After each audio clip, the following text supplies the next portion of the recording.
Ava, I'm glad. I'm glad that you are part of Team Bilib. Sobrang excited ako na kung ano pa yung enhance sa next performance mo.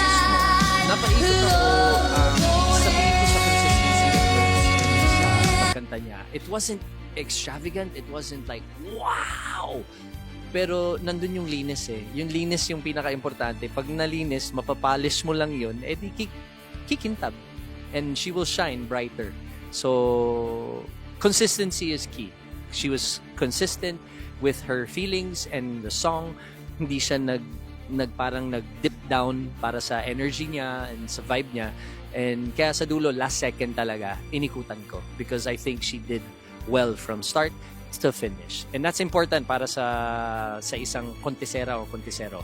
You really have to finish from start to end. I think we're gonna have a lot of fun and kikilalanin ko ang mga nasa Team Bilib para isa-isang lumabas yung mga talents nila pagdating sa kanta. So, good job, babe. Can't wait to work with you.